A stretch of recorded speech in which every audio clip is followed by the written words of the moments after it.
this is Melissa K Therapy, and I'm bringing to you the how to stop out of control emotions fast in 5 easy steps. Here in Module 1, we're going to learn about how our body automatically spools up in the fight or flight reflex that often is going to protect us but get in the way when we are dealing with emotional situations. So there's a part of your brain in the midbrain that is the home of your threat detection response center. It's always online and always looking for threats. It's comparing every situation to past experiences to figure out if we need to start going danger, danger, danger, and ramp up our automatic responses. Those automatic responses are your heart starting to pound to begin to create the blood flow to get you moving. Your muscles start to tense to help you to have cheetah-like speed or fast reflexes to be able to grab something. And your tunnel vision happens to kind of focus in on one thing and exclude everything else. These are the things that help us survive bears and lions and tigers and snakes. Oh my, there are a lot of threats in the world.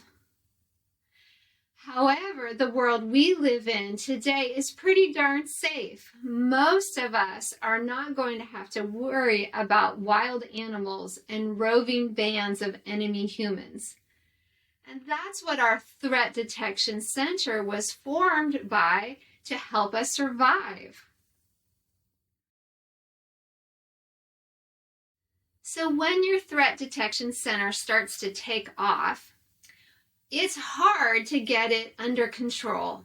You may have been like me, where you spent years trying to talk that part of yourself down.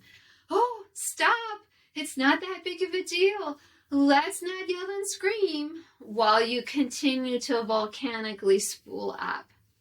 And that's because your rational brain, where all of your words are, starts to go offline when your emotion brain starts to take over. And so talking it down doesn't usually work. So instead, I like to use our body to get us to slow down. Our emotion brain will listen to our breathing.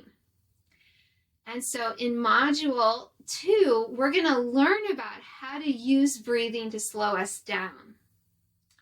But for now, we're going to focus in on those moments right before you lose your mind.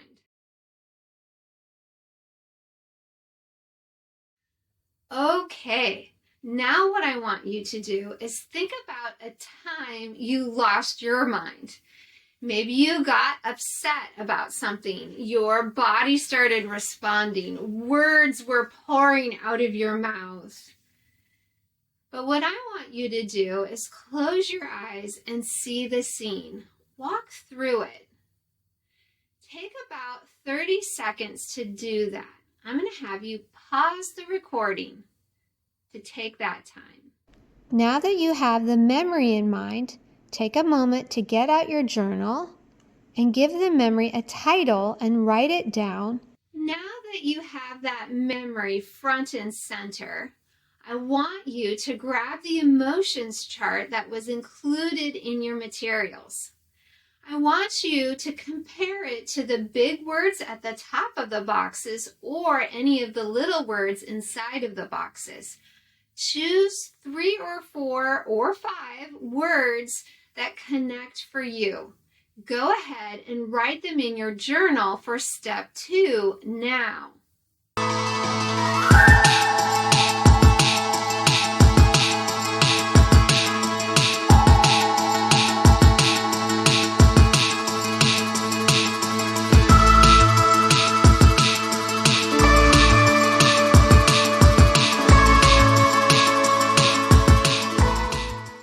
Now that you know how you are feeling, go ahead and connect with the memory again. See the memory, hold on to the feelings, and notice what part of your body got tight.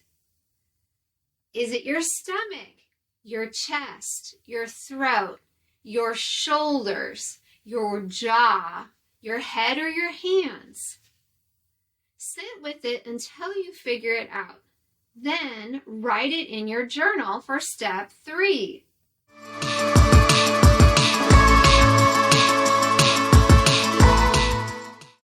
Let's review the steps for tracking our reactions to a moment, a memory. Step 1, recognize the memory and give it a title.